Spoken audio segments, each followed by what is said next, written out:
Saison 2, épisode 1, les aventures de Jean-François et de Vincent dans le monde impitoyable des éléments finis. Notre mission de cette semaine est relativement simple. Il s'agira de calculer le moment d'inertie d'un engrenage dont on reçoit un maillage. Tu vois cet engrenage? Il s'agira de calculer le moment d'inertie. Oh, tu dis pourquoi calculer le moment d'inertie d'un engrenage? On pourrait calculer autre chose. Ah oui, on pourrait calculer autre chose. Par exemple, je voudrais pouvoir aussi calculer, par exemple, le volume d'eau de cette mer. C'est une mer, ça?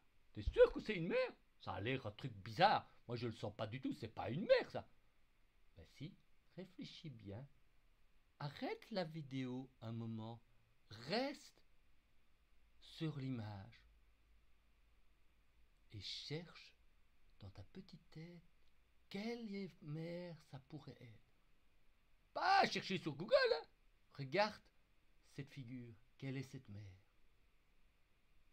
Quand tu auras une idée, tu redémarres l'enregistrement. T'as trouvé? Eh ouais, elle apparaît sous une forme un peu particulière, mais c'est notre amie la mer Baltique, une petite mer en Scandinavie.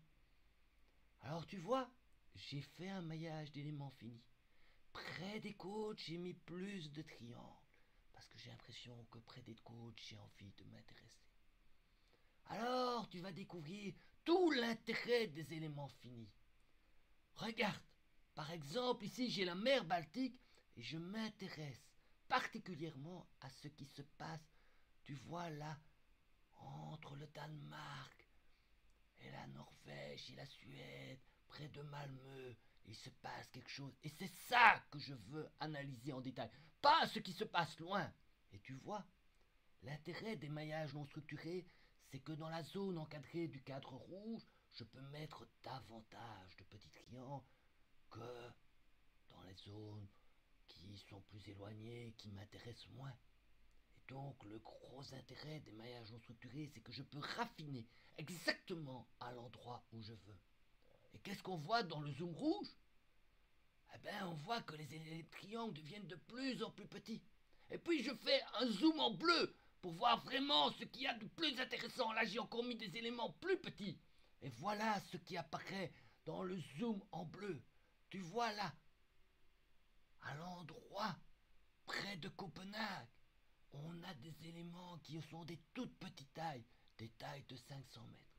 T'imagines que j'aurais dû recouvrir toute la mer Baltique et la mer du Nord avec des tout petits triangles? Ça aurait pris un nombre horrible de degrés de liberté. Ici, je ne mets que des petits triangles aux endroits où j'ai envie d'avoir une solution très précise. C'est ça tout l'intérêt des maillages non structurés. C'est on met des petits triangles rien que où c'est indispensable. Et donc, si je fais encore un zoom là, à l'endroit où c'est super précis, qu'est-ce que va me donner la méthode des éléments finis? Oh! Elle me fait découvrir la petite sirène de Copenhague.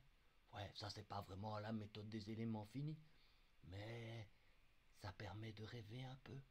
Allez, reste à l'écoute pour l'épisode 2.